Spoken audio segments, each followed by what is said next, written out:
Good morning. Did Rabbi Smith send out a PDF or a link?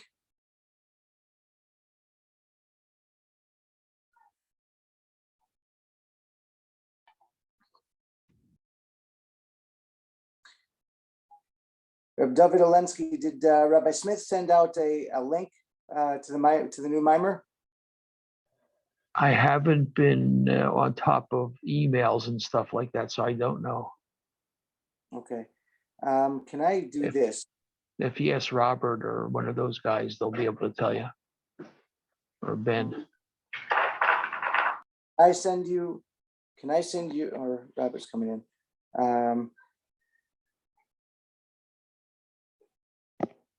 Good morning, Robert. Did Rabbi Smith send out the new mimer, the new link?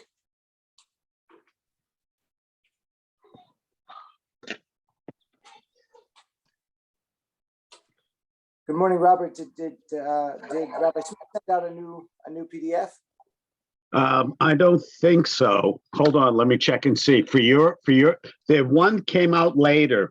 I don't know which one. Tell me which one you're looking for, and I'll let you know if I have it. It should be a link to downloads.simplychasidus.com. I don't remember seeing that, but that doesn't mean anything. Send this to you. I thought we are working on the understanding sacrifice. Oh, are you talking about the long commentary that we had? I don't know. I think that was for somebody else. Okay. The rabbi's brother-in-law. Oh, that's Rabbi Sachs. I'm sorry. Yeah, there we go. What's your email address? I'll send you a quick send. Okay, it's Robert. Yep. Dot. Mm-hmm. Jacobvitz, Jacobvitz at SBC, Sam Boy Charlie Global, GLOBAL.net. Got it. Okay. Okay, let me check and see in my inbox what I have. I just sent that to you now, Okay. and then you can post it in the chat, and we can kind of go from there. Let's see.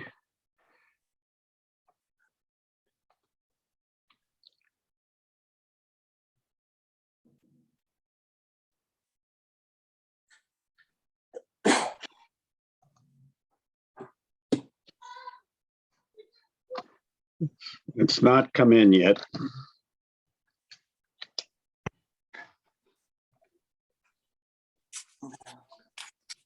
Why is it not? It's sitting in the outbox, and I don't even know why. Okay, all right. You know, the internet's been working strangely lately. Must be the Russians. I think so. I get all of this spam, these phishing emails. Yeah. We all everywhere. It's crazy. We all do. Telephone calls in. Yeah, well, the telephone calls are continuing nuisances all the time. Yeah. But all of a sudden, all these crazy emails are coming in, and you have to put your cursor over it to make sure that it's legitimate.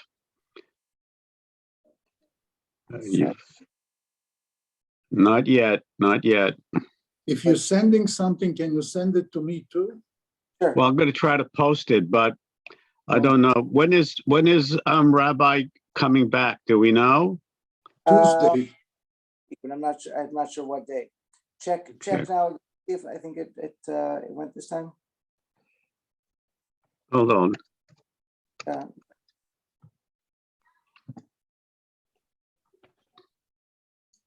As far as I know, Tuesday is coming back. Yeah, that makes sense. We got something. Let's see. Hold on. We got something on the 10th. We got something on March the 10th. And it's, no, that's not it. That was in response to Ezra's presentation. No. How about February 20th, maybe? Let me see. I got one on the 21st. Let me see there's a whole slew of attachments. Which one are you talking about, Rabbi? This one, I asked him to send it last night, but obviously he didn't get it. No. Why is it not going? The question is, why is it not But there's going? a whole grouping that we got. Let's see. Like 5 of them, I think. Yeah. It said Rabbi Estrin's essay and also the afternoon comers, the next 4 weeks of essays. Let me see what I have from you. It's not going to be in there. It's not gonna Okay. be- All So right. Let me go back into my inbox and see if I can. No, I'm not getting it unless you did something wrong. And it's not coming through. I'll look in my spam folder. Hold on. I'm going to try to send it a different, different way. All right. Nope, did not come in. It's not stuck in spam either. More time. Okay. Now, Robert. Robert Jacobvitz, JACOBVITZ, Jacobvitz at SBC Sam Boy Charlie global.net. There we go. Got that. I'm trying it again. Okay. Let me see if I can pull it out. Wait. I just got it. Hold on. Let me open it and see. All right. It's a link. Let me see. I'm getting it out now. Okay.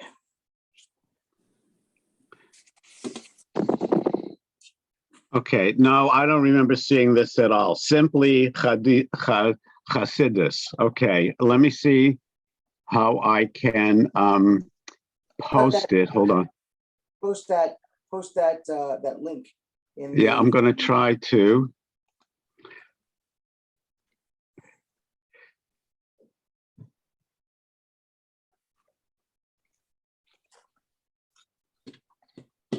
Okay. So while Okay, let me see if I got it. Do people get it? Doesn't help me. that doesn't help, you got to post it in the comment. Just copy the link and post it in the comments. Okay. There we go. All right. You got it? Exactly. Go to the comments up top. Yeah, I'm trying to get to it.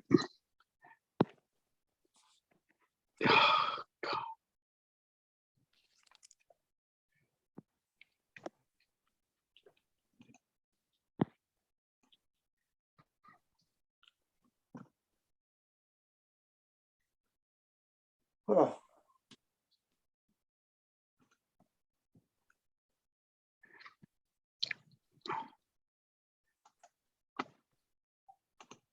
Okay, it should be posted in the chat.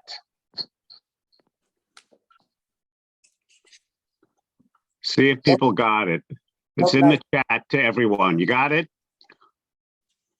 Ben, can you see it? Abraham? In chat? I don't have chat. Okay, well, chat. Okay, but that's part of the program for Zoom. But Abraham, you have it, yes? No, I don't have, no, not in chat. Well, I pasted it to chat. You see, did you see what I just wrote on that?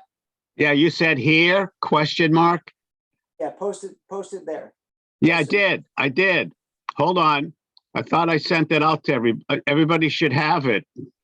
Nope, not yet. Did you hit enter? Hold on.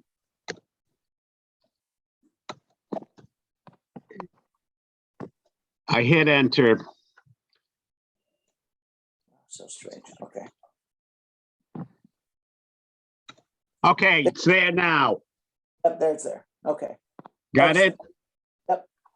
Okay, now how do we get, let's see. So we just have to open it.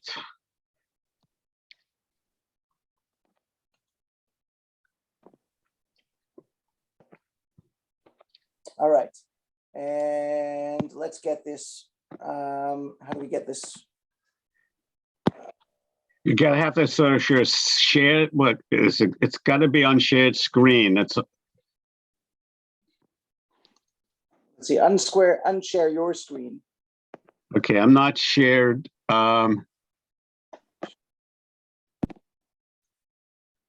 Yeah, I've got it. Great. Okay. Isaac, do you see it?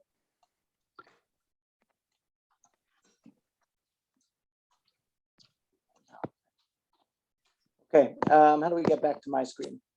I'm trying to figure that out myself.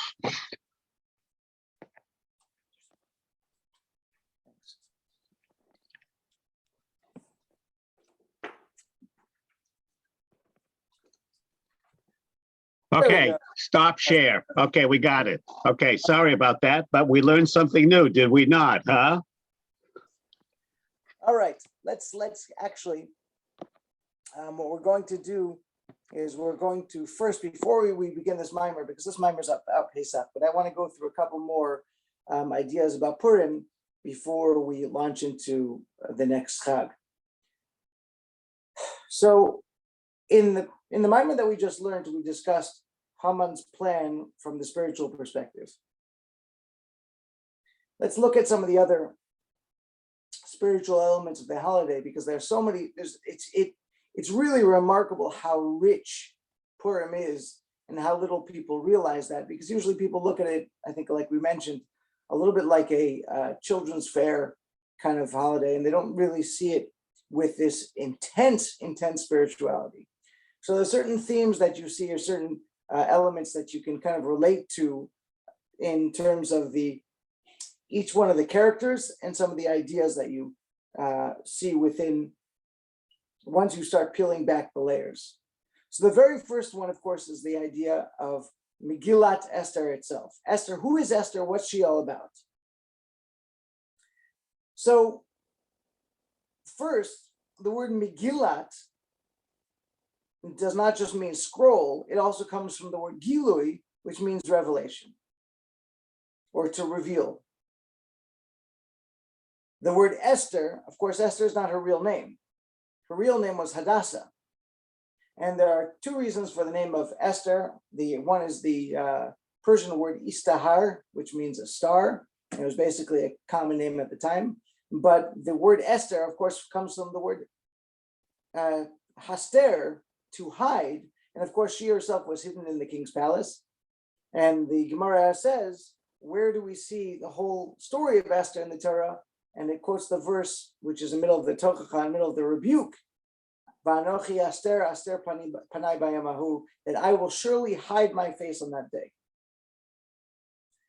So Esther is this fascinating element of what's going on. Because on the one hand, she represents the absolute exile, that God is surely hiding his face. That is the deepest element of exile. And of course, this whole story is the story of exile. This whole story is the story of the Jewish people in Persia, not in Eretz Israel, after the destruction of the Beit HaMikdash. And so there's a very intense recognition of the fact that this is an exile experience. But at the same exact time, while we're saying that she represents this hiddenness of godliness, the fact of the matter is that it's only a concealment. Va'anochi aster aster panai. It's not that God disappears. He's just covering over his face. And his face is very, very much involved. And it's about finding that within the story, finding that within the troubles. And it's about the fact that Esther activated that within the Jewish people. What's fascinating about the story is that Esther is not, it's called Megillat Esther, it's not called Megillat Mordechai. Because Esther is the one who activates Mordechai's leadership position. So if you go back into the story, you'll see that Mordechai says to Esther, you need to go to the king. And Esther says, I can't, he hasn't seen me in 30 days.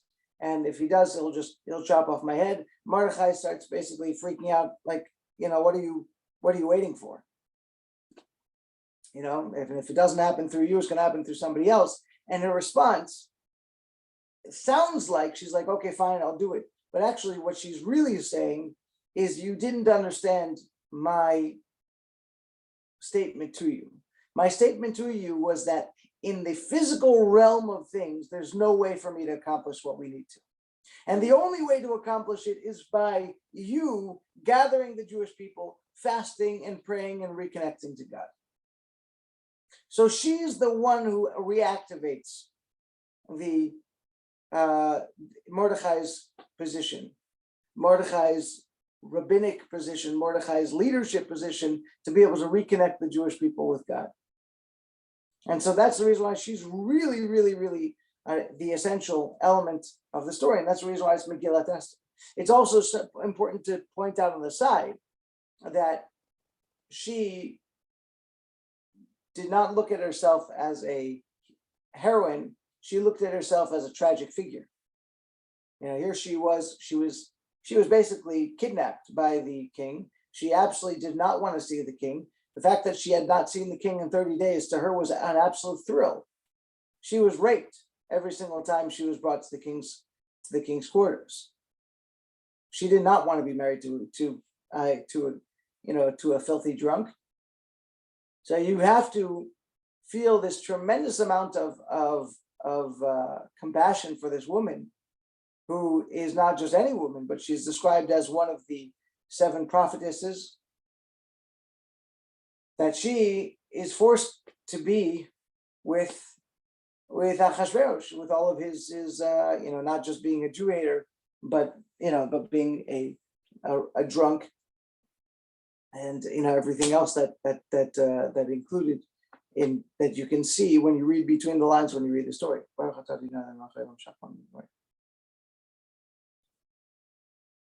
So that's one element. And that whole idea of Esther is, like we said, it represents the exile in general, the Jewish people in exile in general, and the need to be able to peel back the layers. And that's number one. Then you have Mordechai. Mordechai is described as Mordechai HaYehudi. And Yehudi typically comes from the word Yehuda, which means Judah. But it's quite clear when it describes Mordechai's lineage, he's not from Judah, he's from Benjamin. So why is he described as Mordechai HaYehudi? So the word Yehudi comes from the word Hoda'ah, acknowledgement, recognition. And it's precisely that term that describes Mordechai, because Mordechai is in constant recognition of God. And he's constantly, throughout the entire story, betraying, or not the word, not betraying, putting down idolatry and anything that is not godliness. And so that becomes his descriptive term, because that's truly who he is on the deepest of levels. His whole existence is nothing but godliness. He doesn't just do this for himself, but he influences the entire Jewish people, who were, of course, spending this time in Persian, in Persian culture. And he influences all of them to be known as Jews, not Israelim, but as Yehudim, as those who acknowledge God's existence. And so that is the ultimate element of the Jewish leader, that he connects the Jewish people with God to the point that the Jewish people become the term Jews from the term that they are absolutely constantly cognizant of God's existence, and their entire life is focused on God's existence. So that's Mordechai.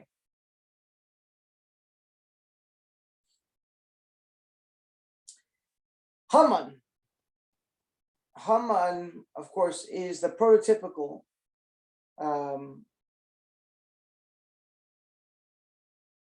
Amalek. We read this past week, this Parshat Zachor, We need to remember what Amalek did to us. Amalek has this undying hatred towards the Jewish people, completely and absolutely senseless hatred to the Jewish people. A hatred that defies any logic whatsoever.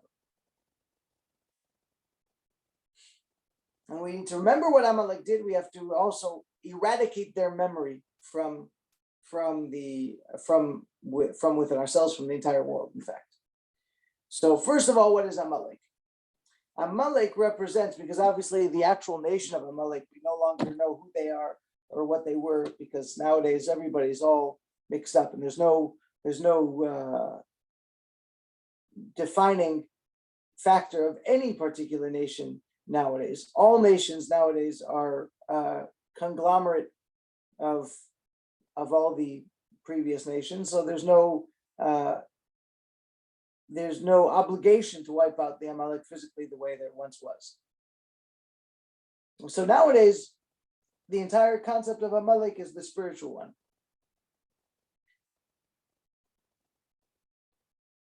The verse says that you need to remember what Amalek did, Asher karcha baderech, that happened to you upon the way. But the word kar doesn't just mean from the word kara, which means happen to you. It also comes from the term kar, meaning cold. And so the spiritual idea of Amalek is that Amalek takes a Jew's energy and says, oh, that's not so important. I know that there's Judaism. I know that there's God. I know that there's that I have responsibilities. And he cools the Jew down.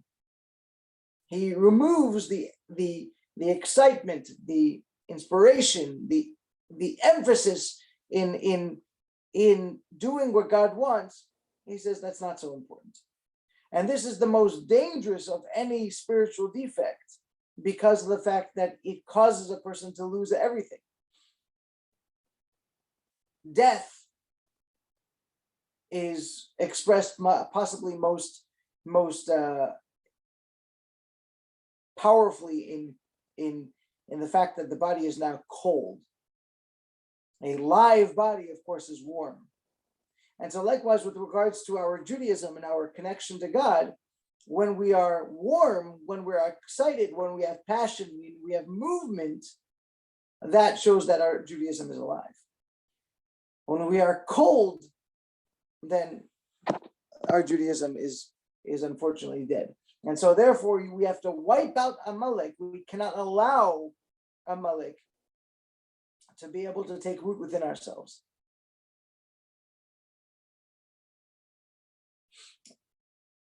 The best description of this concept is described in two different stories. The first story was a story that Remendel Futterfass used to tell. Remendel Futterfass, of course, was a very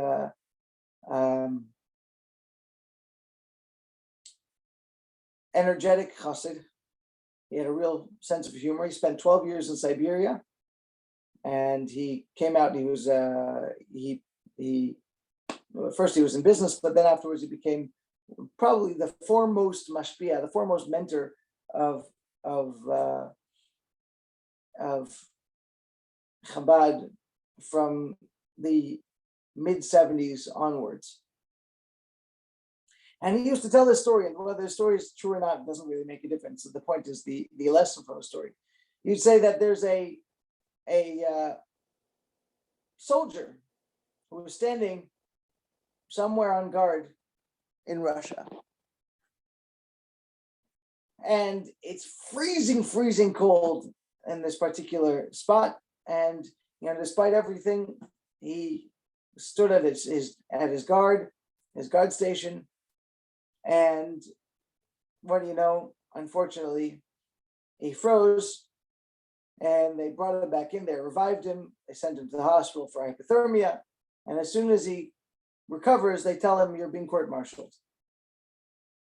He says, why am I being court-martialed? I stood out there in the terrible, terrible cold, and to the point of absolute self-sacrifice. And so they tell him, no, you froze. A soldier needs to know that the fact that he's serving his king, that itself needs to keep him warm. You should have kept yourself warm. That's story number one. Story number two was a story that was told by another famous chassid, Reb Shmuel Levitin, Reb Shmuel Levitin was also spent time in prison. The joke was in those days that to go to prison for Judaism once is a mitzvah, to go to prison twice for Judaism, that's something that a chassid does. And if you go to prison 3 times, that's what we call a chassid shoita, a pious fool. But it's a separate concept. So he was once farbraging in 770, and in walked Zalman Shazar. So many of you might know, if those of you particularly who know Israeli history, you know who Zalman Shazar was. Shazar was the second president of the state of Israel. And his name was Shazar. Shazar standing for his real name, his birth name, which was Shner Zalman Rubinov. He was born to a Chabad family, and that's the reason why he had a name like Shner Zalman. And in his younger years, he turned away from Chabad and went to become a Zionist. He became a hardcore Zionist and was very, very involved in the formation of the state of Israel, and then later was elected the second president of the state. He had a very, very fascinating relationship with the Rebbe. Famous pictures of him and videos of him coming to visit the Rebbe, especially in Purim. Actually, he gifted the Rebbe with a silver Megillah holder, which, as far as I know, is the only gift that the Rebbe ever used. When people gave the Rebbe gifts, the Rebbe just gave it to the Chabad library, as basically as a part of the movement per se. If somebody gave him a gold Kiddush cup, he never used it. He just gave it to the organization. But this silver Megillah holder was the only thing that he ever used as a gift, and I'm not sure what the Rebbe's decision-making process was at all. But in any case, Shazar had this fascinating relationship with the Rebbe. So before he became president of the state of Israel, at one point he was a representative to the UN, and he used to stop in 770. And he stopped in 770 once, and there was a farbrengen going on. Reb Shmuel Levitin was farbrengen, and Reb Shmuel told the following story, obviously aimed directly at Shazar. And later, when the Rebbe asked what happened, and he told this story, and the Rebbe laughed and said, "Did Shazar understand the purpose of the story?" So the story is there was another soldier, and this soldier was not in the deep north; he was in the deep south of Russia. Of course, Russia is a massive, massive country, and this is in the middle of summer. It's boiling hot. He's standing at his guard station. His guard station is right on top of a lake. There's nobody else there, and it's just hot. And I don't know if any of you have served in the military. Of course, I am in the Air Force, and especially when you're wearing the full garb, you are hot. It is very, very hot. In those days, there was wool, and he's just melting. And he decides, look, nobody else is here. Heck with it. He takes everything off, and he decides to go skinny dipping. So he's enjoying his little skinny dip, and he surfaces from a dive, and he gets up, and what does he see? He sees the Tsar himself with his entire retinue coming to visit. So he jumps out of the lake, and without any hesitation, he gives the Tsar his absolute best salute. The Tsar, of course, is completely flabbergasted, doesn't know what to say. He points at the pile of clothes. He points to the soldier, what's this all about? And the soldier says, "Sir, the clothes may be there, but the soldier is still here." So I love juxtaposing these two stories, one against the other, because the soldier who froze, even though he has the full garb, he's holding his weapon, but he's frozen, and so therefore he is incapable of fighting. He cannot accomplish the purpose of the uniform. He cannot accomplish the purpose of his guarding of his position. He can't do anything. On the other hand, the soldier who is warm he might have thrown off everything that's of protective quality. He might have thrown off everything that makes him look like a soldier. And right now he looks nothing other than a child who's just been born, shall we say. But the second that he wants, he can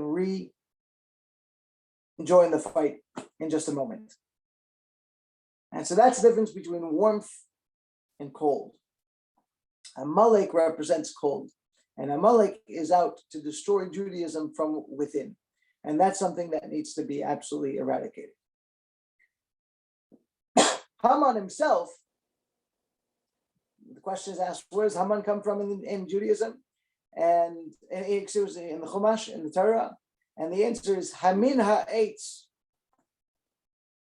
Haman is all about the original snake. And Hamin ha'etz, did you eat from that tree, is Haman. So in terms of Kabbalistically, Esther is coming as the result of Chava. She is coming as the extension of Eve in order to be able to rectify Eve's sin and to be able to kill the snake. And that's from a Kabbalistic perspective. And she's able to accomplish that to a very great degree because of the fact that you see that not only is Haman killed, and he's killed on a tree, right? But he is also, everything that is his is given over to Mordechai. And that's the Kabbalistic idea of Ishapcha, turning over the negativity and making it holy. And so she's able to accomplish that by recognizing her position, what she's supposed to do, and her connection to God in terms of doing it. Not just using the political positions, not just looking all cute for her husband, the king, nothing like that. Rather, the element of recognizing that I need to connect to God. I need God to be able to activate whatever capabilities that I have. And so that's the element of Esther and Haman. Go ahead, Ben. Yeah, I'm thinking, I just heard you say that a man was killed on a tree. I thought he was killed on a gallows that he himself built. Yes, but it's referred to as throughout the entire Megillah as etz. Okay, because it's made of wood, yeah. Yes, exactly. Ha'etz. But it's always ha'etz, the tree, the gallows. So yes, but it's referred to as the etz because of the fact that it's a spin-off of the original etz Adat that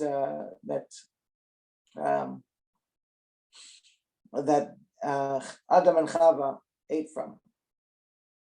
So that's with regards to Haman. One final element that we're going to talk about is a little bit more about Achashverosh. We spoke about, of course, in the Maimer that Achashverosh is Acharit Bereshit Shelo, the beginning and end is his, and in certain areas of the Megillah, that is a reference to God. So when you listen to the Megillah this year, you might hear the person reading the Megillah, when he gets to the words that talk about Achashverosh waking up, on that night the king's sleep was disturbed. On that night, the king's sleep was disturbed. So the custom is that when the reader reads those words, he does so in a louder or he raises his voice at that particular point, because that is the Ikar Anes, that's the main part of the miracle. The question is, the king sleeping disturbed is the main part of the miracle. What does that mean? So the explanation is that knowing that Achashverosh represents God, there's an element that in exile, we start talking about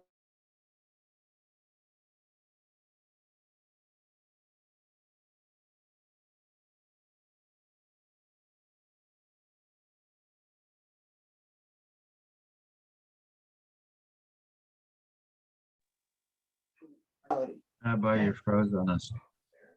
Yep. You're back. Okay, good. So in sleep, of course, a person is disconnected from reality. I can have dreams that are really impossibilities for them to come to fruition in reality. You can have opposites happening, and that's the entire idea of galut. Galut is exile. Exile is kechomim, as is hainu kechomim. It's considered to be basically one long nightmare, and that's because we're disconnected with the reality that is godliness. But it's not just us that's in sleep, so to speak. It's also, spiritually speaking, God, so to speak, because we don't experience God in a revealed way, in an activated way. So despite the fact that this was in a time of exile, and not just any time of an exile, this is Balayla Hahu. Laila is nighttime. Nighttime, spiritually speaking, is the idea of distance from godliness. Hahu refers to another distance.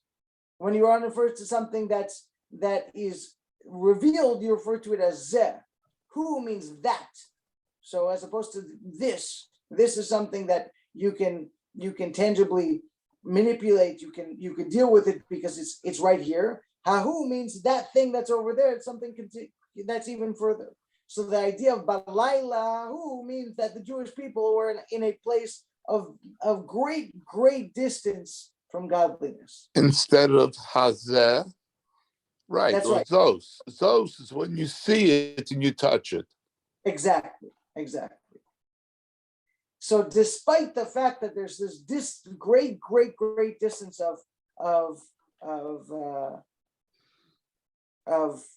godliness, of spirituality, of connection, still Nadidashnat HaMelech, God's sleep, so to speak, was disturbed, and God activated his relationship with God, and that of course happens as a result, as we said, of Esther's proactive approach to reconnect the Jewish people with their source, and that activates God, even though God had allowed himself to go into that distance.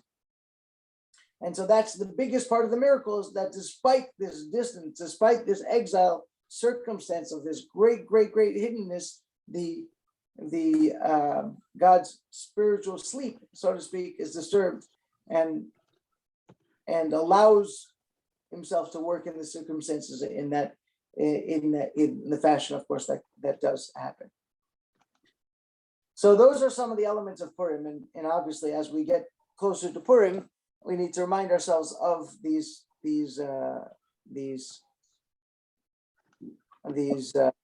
ideas.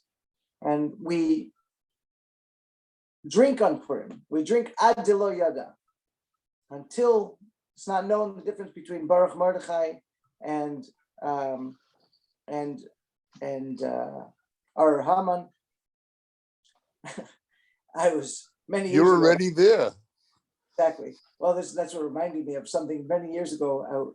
It was like this year, where Purim happened on the same day as St. Patrick's Day, and I was walking around with a rabbi on campus at the University of University of Pittsburgh, and we were wandering around. The rabbi and I were both in costume, and this girl comes out and she goes, "Oh, she's obviously totally drunk." She goes, it's Purim, and I don't know the difference between Esther and," we're like, "You're good."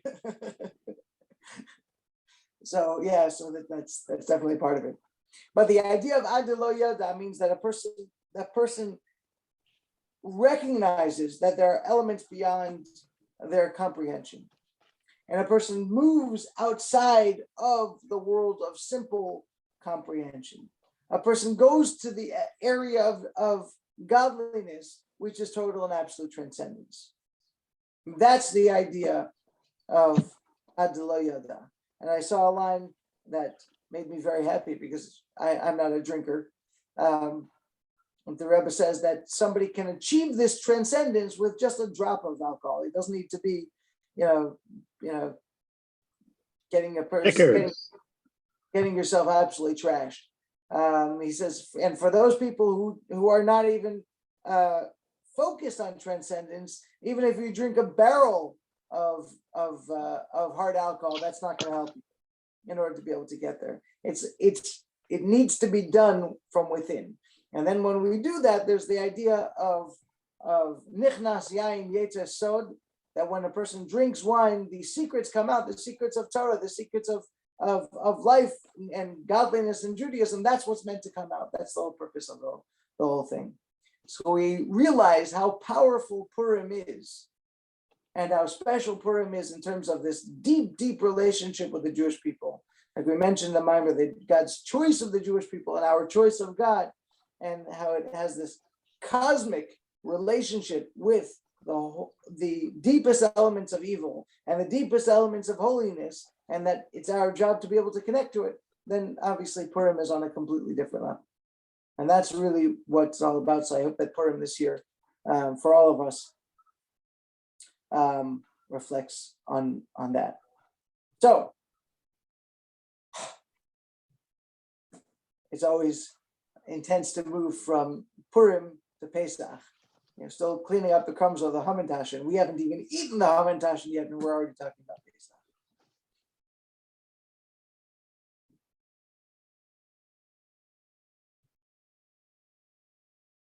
Translate it myself, so we're going to use the translation from Simply Chassidus.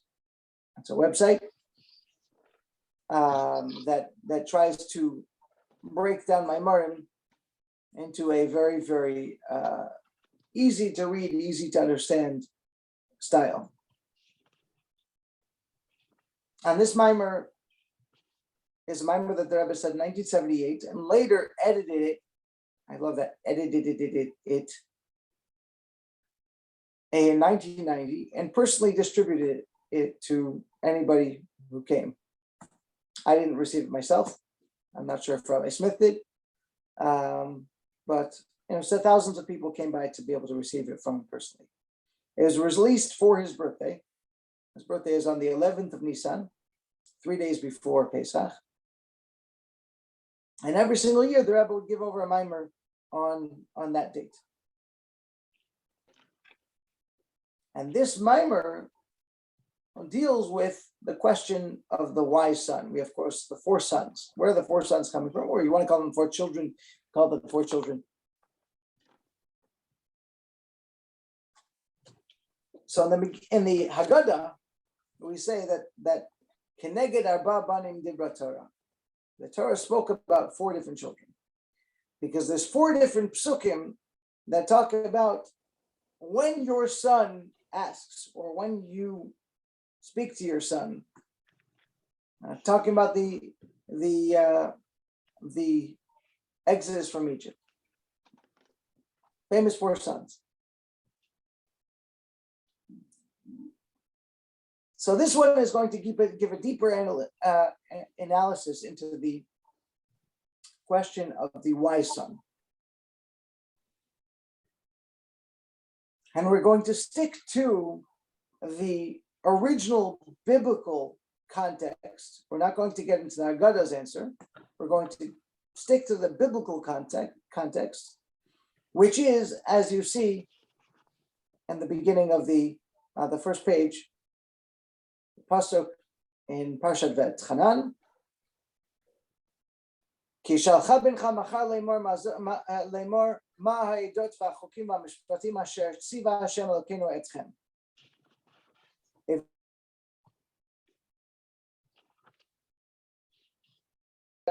Has commanded you, and you answer. The answer is, Avodim ayinu l'faro b'Mitzrayim v'yitzienu Hashem Elokeinu, etc.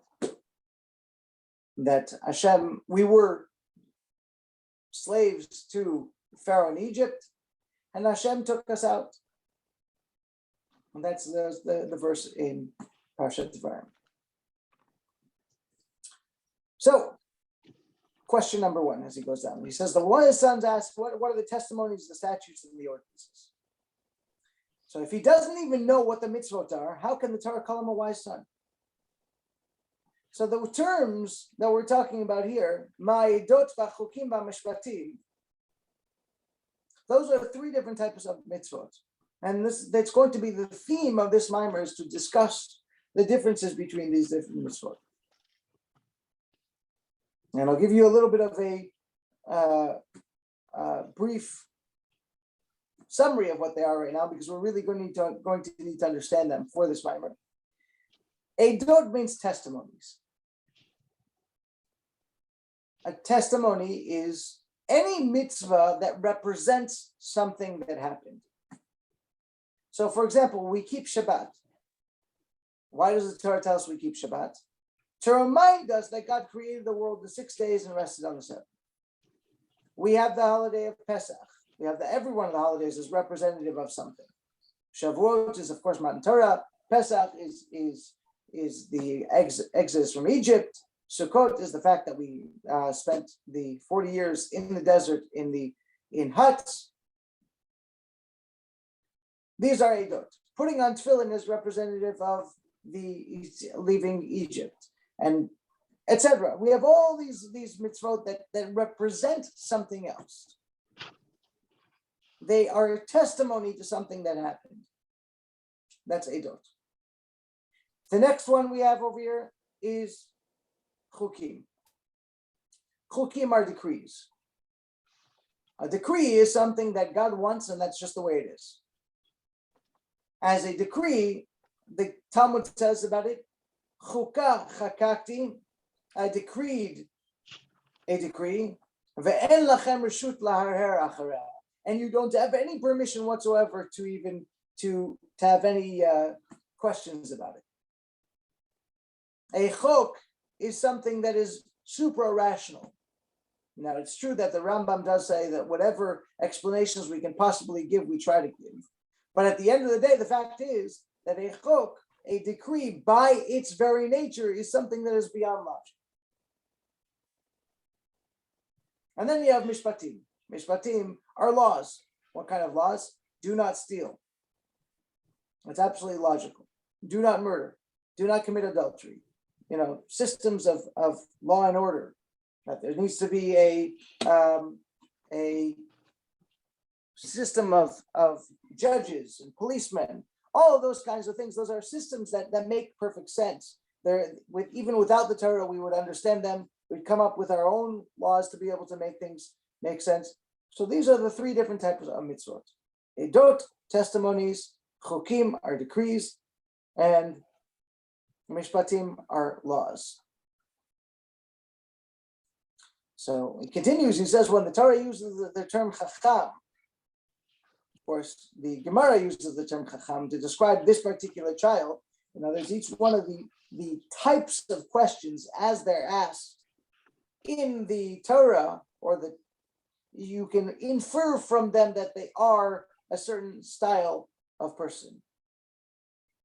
And so the fact that the Gemara points out that this question is asked by a chacham, a wise child, then you understand it's specifically referring to someone that is knowledgeable in Torah.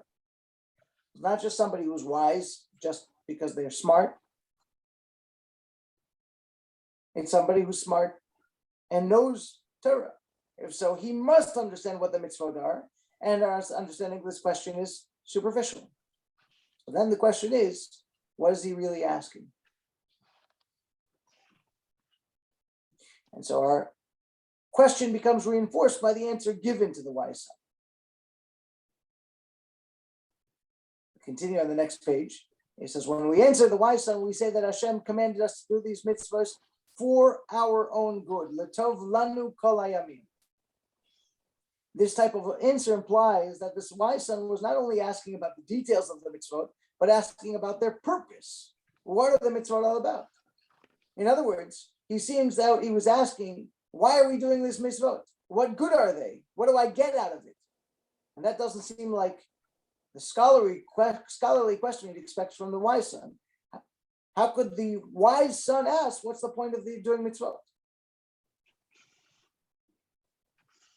And this is particularly, this question is really exacerbated about something we're going to talk about soon. What's the difference between the wise son and the wicked son? The wicked son uses the term etchem. Etchem means, what mitzvot are these good for you? And so therefore he doesn't include himself within the Jewish people. If you look at the words that the wise son used, he also uses the very same word etchem. Now the difference is that he also says Elokeinu, our God, so he includes himself also within the wider Jewish people as well. But he uses the term etchem, you, not me. And that's something that we're going to explore. But it expands this question that if he's the wise son, and he's asking, what's the point of these mitzvot? And he's also using the term etchem, your mitzvot. It shows that obviously, there's something very, very strange going on here.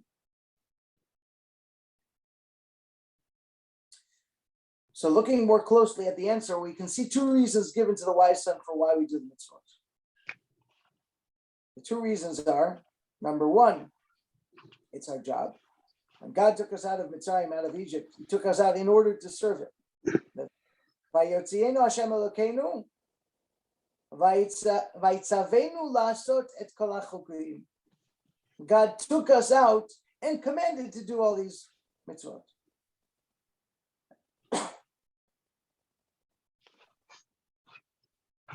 So that's the purpose of why Hashem took us out of Egypt.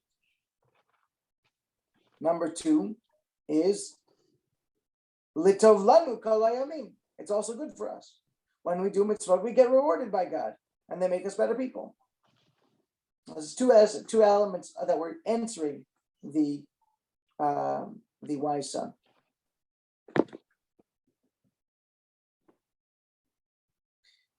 And so there were questions that's then asked, if these two reasons for why we perform mitzvot are part of the answer, it must mean that the wise son did not previously know these facts. But these facts are basic. Now, does that mean that we're saying that the wise son doesn't know that the mitzvot are beneficial to us? And he doesn't even understand the basic commitment to God, doing what God says because God says it?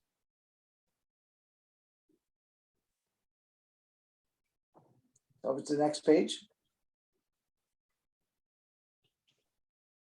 The wicked son asks, what is this service to you, lachem? We see from his service, there's a question that he's excluding himself from the community, which is a big problem. However, his brother, the wise son, doesn't sound much better, as we see in question number 4, when the wise son asks, he says, Asher siva Hashem Elokeinu etchem, which God commanded you, even though he says our God, this is what we just mentioned before, which shows that he still considers himself part of the Jewish community, which is good. He still says commanded you.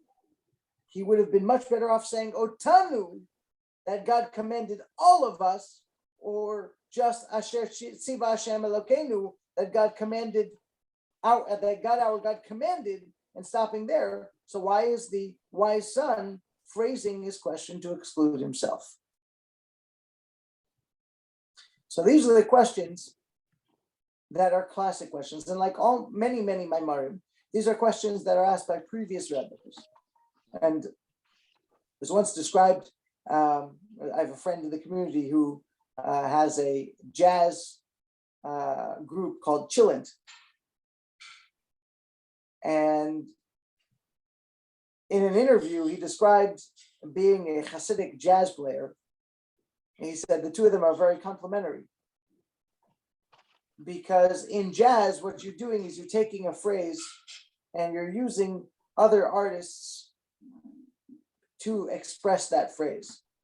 You're taking what other artists bring and using some of their, a little bit of Miles Davis, a little bit of Coltrane, a little bit of Hendrix, and you're basically mixing them all together and finding your new expression based on the chidushim, on the novelties expressed by each one of these geniuses. If you're just imitating Coltrane by himself, then that's nothing to talk about. But it's being able to combine the various sounds, the various styles, and the various expressions of each one of these jazz artists that is what creates a unique element of jazz, and that's where a real jazz musician comes from. And he said, this is what Hasidus does. Each one of the Rebbes has their own style. And as each one of them develops their style, they build on the phraseology of the previous Rebbes. So oftentimes they'll take the same concept and build it out and express it into a different world.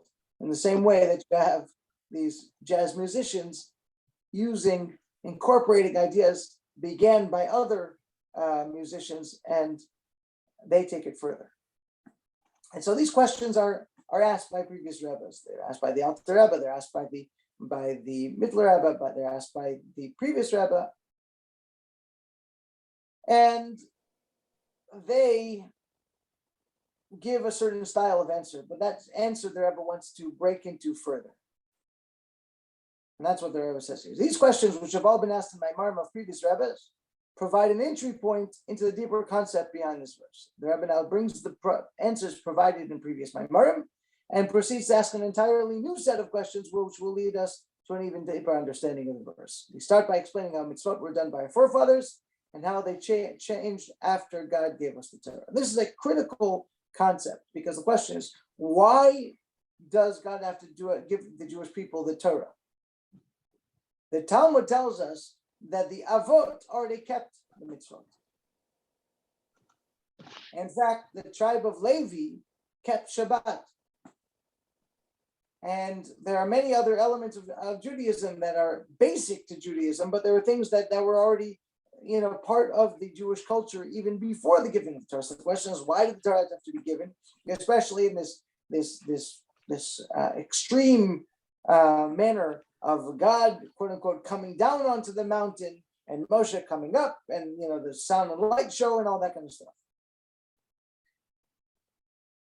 So the answer is partially the difference between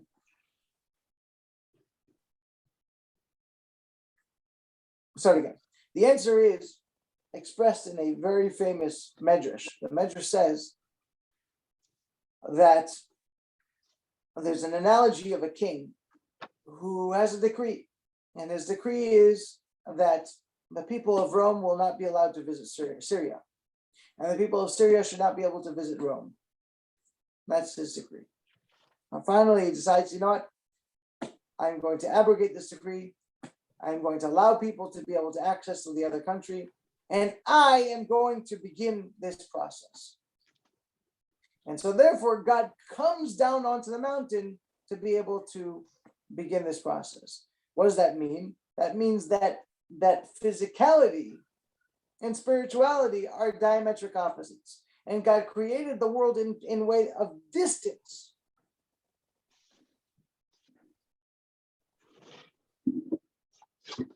Physicality was not capable of becoming imbued with godliness. At Har Sinai, God broke that decree. God says, I am going to come down onto the mountain. That means that I'm going to allow physicality access to godliness so that physicality can begin to absorb godliness. That medrash is the beginning of what we're going to say here. He says, when our forefathers did mitzvot, they were essentially spiritual activities. When physical objects were used in their performance, the objects were merely a tool or a physical representation of that spiritual activity, but were not the primary focus. So what he's referring to here is each of the avot did certain types of mitzvot. For example, Avraham Avinu was heavily involved with hospitality. Yitzchok was involved with digging wells. Yaakov was involved with his shepherding, and in his shepherding, there's an entire description of these sticks, and he's peeling the sticks, and he's making them some speckled, and some of them are spotted. And the Zohar says that what he was accomplishing with those sticks is the same thing that we accomplish with our tefillah. The question is, when he was done with those sticks, did those sticks actually maintain any godliness in them? And the answer is no. When Avraham hosted people in his tent, did the tent absorb godliness? The answer is no. when Yitzchok was doing what he was doing by digging his wells, did the wells themselves, did they express godliness? The answer is no. They were a physical tool to represent something spiritual, but they themselves were not capable of absorbing the godliness. On the other end, we say right in the next line, the mitzvot given at Matan Torah, at the time of the Torah, are focused on physical action. Spiritual intentions can enhance a mitzvah, but the mitzvah itself is an action. So as an example, the mitzvah to eat matzah on Pesach, you are actually absorbing a godliness into yourself. The matzah itself becomes godly by making it into a mitzvah.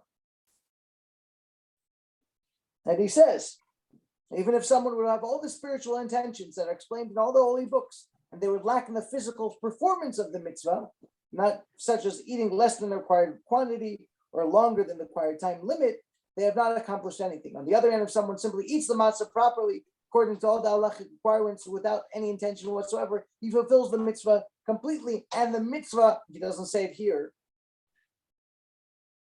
clearly, but the idea is that the mitzvah is invested in the physicality.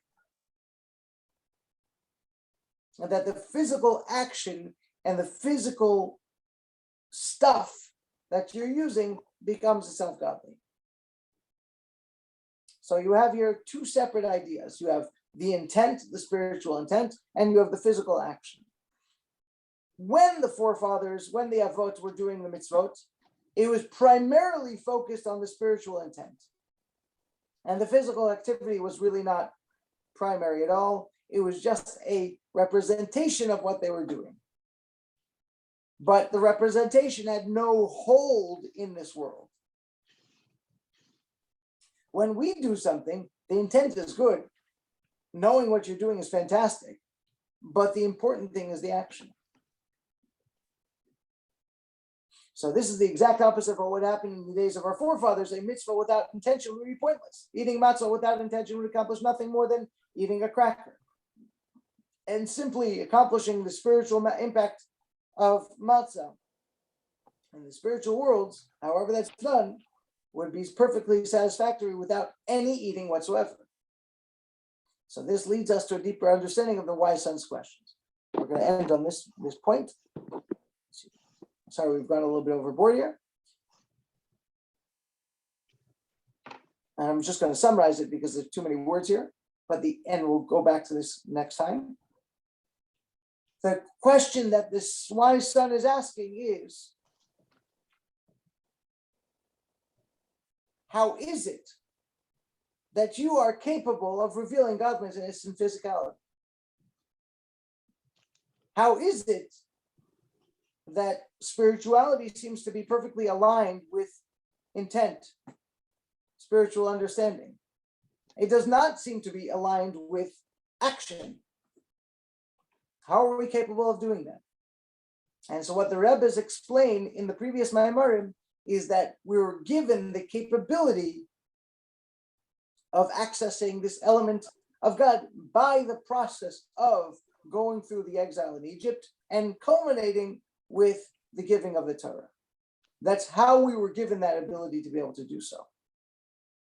But that's the wise son's question, a much deeper question than we thought what it was. It certainly is not simplistic, but we want to break that question open, and we're going to apply it to his words and to be able to understand it in a far deeper way throughout this mimer. This mimer will explain the differences between the different types of mitzvot and what we can accomplish through the mitzvot.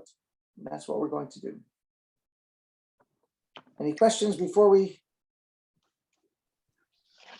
Yishalcha, and thank you. Thank you. Thank you. Thank you, Rabbi. Stay Absolutely. safe, everybody. Quite this week. Thank you. If I don't see you before Purim, I want to wish everybody a wonderful, wonderful, wonderful Purim. You Thank too. Thank you. You too. Chag Goodbye, Sameach. everyone. We Thank should see the Geula this Purim. It's time. Amen. Amen. Amen. The Nahapachu. Amen. Amen. All the best. Okay, so